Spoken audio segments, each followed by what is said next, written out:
Ganpati classes में आपका हार्दिक अभिनंदन है। खुश रहिए, मस्त रहिए और खूब परिश्रम कीजिए। तो आज हम चलते हैं एक बहुत ही आसान टॉपिक, लेकिन वो बहुत ही महत्वपूर्ण भी है और उसी को हम बहुत आसान मानते हुए गलतियां कर बैठते हैं। चलिए हम समझते हैं कि हमारा वो टॉपिक कौन सा है। तो वो है उपसर्ग, जो देखने में तो बहुत ही आसान है, लेकिन हम उसी को ज़्यादा क्या गलती कर देते हैं। तो उसको एक बार अच्छे से समझ लेते हैं। तो सबसे पहले हम ये जानते हैं कि उपसर्ग है क्या, इसके बारे में जानकारी रखते हैं। जो शब्दांश, शब्दांश यानी शब्द का अंश किसी शब्द के पहले जुड़कर एक नया शब्द बनाता है या बनाते हैं तथा उसके अर्थ को बदल देते हैं, उसे उपसर्ग कहते हैं। अब देखिए कितना आसान है, लेकिन अधिकांश तो क्या करते हैं, शब्द के जो शब्दांश है उसको ना देख के कंप्लीट शब्द को देख लेते हैं, कुछ शब्द के अंत में ध्यान देते हैं। और हमें मुख्य रूप से किन बातों पे ध्यान देना चाहिए कि कभी भी किसी भी समय किसी भी एग्जाम में उपसर्ग से संबंधित कोई टॉपिक हमारा रॉन्ग ना हो, गलत ना हो।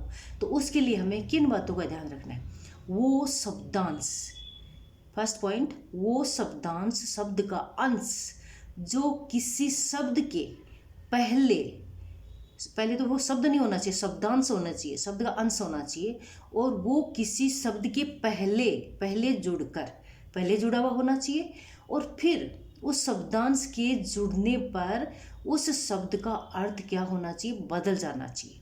तो तीन बातें कौन कौन सी हो गई, शब्दांश होना चाहिए, शब्द के पहला लिखा हुआ होना चाहिए, और फिर उसका अर्थ बदल जाना चाहिए, संपूर्ण शब्द का अर्थ बदल जाना चाहिए, तभी वो उपसर्ग कहलाता है। अगर पहले शब्दांश है और उस शब्द का अर्थ नहीं बदल रहा है तो उपसर्ग नहीं है। तो इसमें हमें विशेष बातों का ये ध्यान रखना है। अब कुछ उदाहरण से समझते हैं। वैसे अगर हम इसको समझ लेंगे तो फिर हमें किसी प्रकार की प्रॉब्लम आएगी नहीं, हम कितने एग्जाम पर लिख सकते हैं। लेकिन एक बार अध्ययन कर लेते हैं कुछ महत्वपूर्ण एग्जाम्पल की। उपसर्ग, मूल शब्द और नया शब्द। उपसर्ग जो पहले लगा है, मूल शब्द जो मूल शब्द है और जिसके पूर्व यानी पहले, वो शब्दांश कौन सा, उपसर्ग वाला, उसमें जुड़ा है, और फिर उसके ये जो हम तीन नियम यहाँ पढ़े थे वो यहाँ हमें देखने को मिल रहे हैं। यानी ये वो शब्द है और वो शब्दांश है और इसमें जुड़ रहे हैं, और इसके ऐड होने पे ये पूर्ण रूप से बदल रहा है। ये जो मूल शब्द है वो इसके ऐड होने से, उपसर्ग के मिलने से वो बदल रहा है। तो ये तीनों नियम जो हमने यहाँ बताए इसमें देखने को मिल रहे हैं। पर हित, अब ये हित मूल शब्द है, इसमें पर उपसर्ग लगा, तो पर हित, दूसरों का हित, हित तो यानी भलाई है, पर हित यानी दूसरों का हित, भलाई। अनमोल, मोल तो जो मोल भाव होता है, इतने का, उतने का।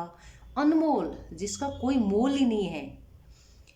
अमूल्य, जिसका कोई मूल्य नहीं है, अनमोल है।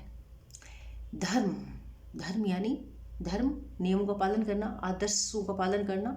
अधर्म, अब धर्म यानी अमानुष्यता, जो मनुष्य धर्म में नहीं आता है वो कार्य अधर्म में आते हैं। मान, मान यानी रिस्पेक्ट, सम्मान। उपसर्ग लगा, अपमान, अपमानित करना। राग, किसी में रक्त रहना, अनुरक्त रहना, आसक्त रहना, मोहित होना। अनुराग, उसमें राग यानी किसी में भी, और अनुराग यानी किसी में एक बहुत ही मोह हो जाना। वन और उपवन, वन मूल शब्द है, इसमें उपसर्ग लगने पे उपवन बन गया। तो वन क्या है, वन जो मनुष्य द्वारा बना हुआ नहीं होता है, ईश्वर द्वारा, स्वयं प्रकृति द्वारा जो बड़े बड़े किलोमीटर में, क्षेत्र में जो फैले होते हैं ना, वो है वन। उपवन, बगीचा, जो स्वयं मनुष्य द्वारा निर्मित होते हैं अपनी मनपसंद के अनुसार।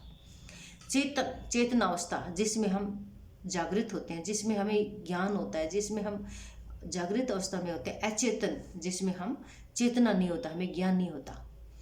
जन, जन यानी लोग। निर्जन, निर्जन यानी जहाँ लोग नहीं रहते हैं, जहाँ लोग नहीं रहते, निर्जन। एक निर्झर भी होता है, निर्झर का होता है झरना, वो अलग है। डर, डर यानी भय, और नी उपसर्ग लगती क्या बन गया, निडर, निडर यानी जो किसी प्रकार के डर में नहीं रहता। भाग, भाग यानी कोई भी एक भाग, विभाग, विभाग यानी अलग अलग जो डिपार्टमेंट होते हैं उनके हिसाब से।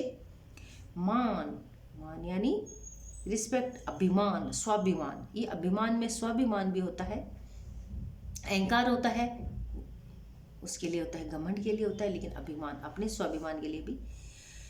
पक्का, पूर्ण रूप से पक्का हुआ, अध पक्का यानी अध पक्का हुआ, पूर्ण रूप से पक्का नहीं होता है। सर, अवसर, चांस, जय, जयकार करना, पराजय, पराजय यानी हार जाना। वार, परिवार, वार यानी वार बोलते हैं ना, संडे मंडे, वैसे परिवार यानी अपना परिवार। पुत्र, बेटा, सुपुत्र यानी अच्छा पुत्र, आदर्श पुत्र। हार, हार यानी गले का हार, वो हार भी होता है, हार से हारना भी होता है, हार गले का हार भी होता है। आहार, आ उपसर्ग लगते इसका पूर्ण रूप से अर्थ आहार यानी भोजन। तो ये हमने ये जो 3 पॉइंट हमने यहाँ समझे थे, शब्दांश से आ गए। ये शब्द, पहले शब्द किसी शब्द वो किसी शब्द मूल शब्द हो गया, इन दोनों के मिल से जो नया शब्द बन रहा है वही आ गया। तो तीनों नियम हमें इन संक्षिप्त रूप से समझने को मिल रहे हैं, और इनको समझ के, ये परिभाषा है, इसको समझ के आप कितने भी चाहे जितने एग्जाम्पल सोल्व कर सकते हैं। लेकिन एक बार हमने सर्च नज़र से इनके आधार पे ये भी समझ लिया है, हमने बहुत ही सरलता से, सहजता से समझाने का प्रयास किया है, तो आपको समझ में आ गया होगा। Thank you so much.